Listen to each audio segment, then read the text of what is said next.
The promise of artificial intelligence is massive, but so are the cracks. Investors closely watching NVIDIA earnings coming out this Wednesday for a read on the AI trade. This as the company's stock has whipsawed along with other AI trades. What's ahead? Barron's senior managing editor Alex Yule joins the panel with what investors need to know. Alex, thanks for coming on. Hey, Jack. We've seen the incredible promise of AI in so many ways, but also huge capital expenditures, crazy valuations. What do you think? Yeah, well, first of all, this was the week of peak AI anxiety, worry about valuations, renewed worry about whether all this spending would ever be worthwhile. Overlaying all of this is the fact that OpenAI is now committed to spend $1.4 trillion, and really no one can say how any of that is going to be paid for. So they're reasonable worries. You take all that broader picture, and you had three things that happened this week. You had Coreweave announcing good earnings, and the stock still falling 16%.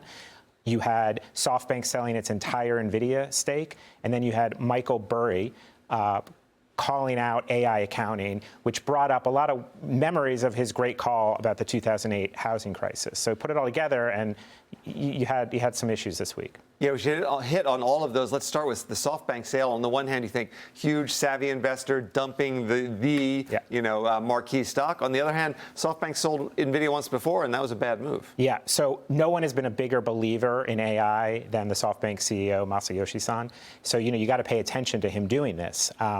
But I think that ultimately this headline looked a lot worse than it was. It really was a rearranging of the deck chairs, because SoftBank is essentially selling the most important AI stock in NVIDIA in order to fund its continued investment in OpenAI, which I think is the most important AI startup.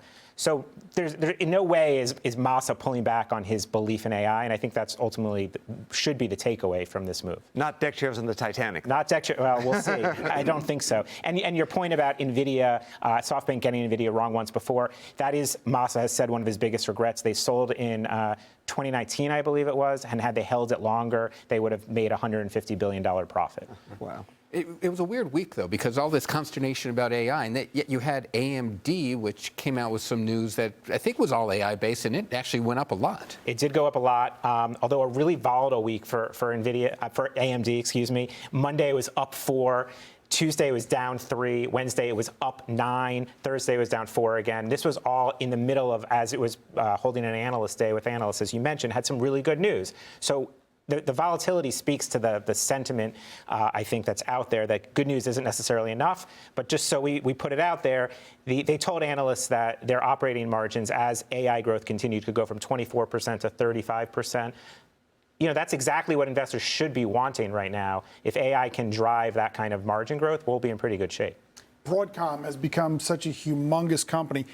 It and AMD, are they cutting into some of the dominance at NVIDIA? Probably. And I think, the market's seeing that. I think the good news, from what we hear, is there is enough business to go around right now for the next few years.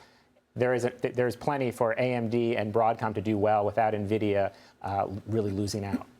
And what about Coreweave? What struck me there is that not only did its stock get killed, but actually people were worried about its bonds and its credit default swaps. So that is concerning, right? That is the kind of thing you start to wonder, are people worried about this thing as a going entity? And it's a pure play on AI. So if you're going to worry about AI exposure, Coreweave is probably the place where it's going to show up. So we shouldn't dismiss that.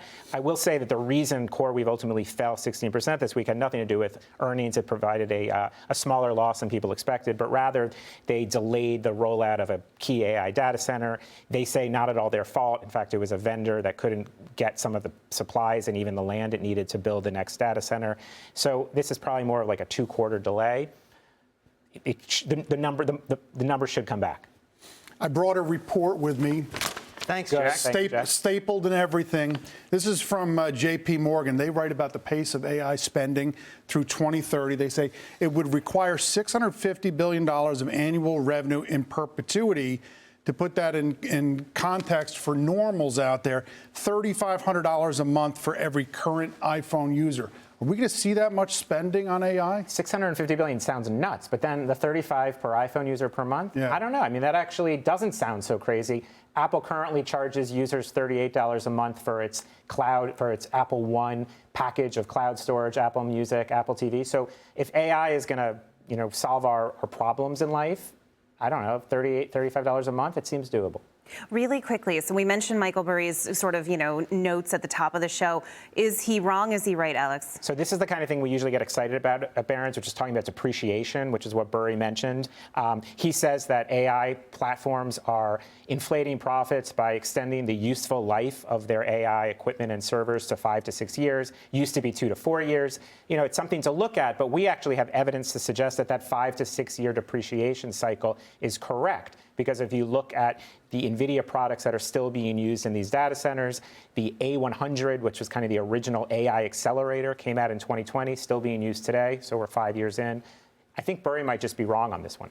All right, very few people make a brilliant call twice. Burry was great the first time around in the GFC. We'll see you now. Thanks, Alex.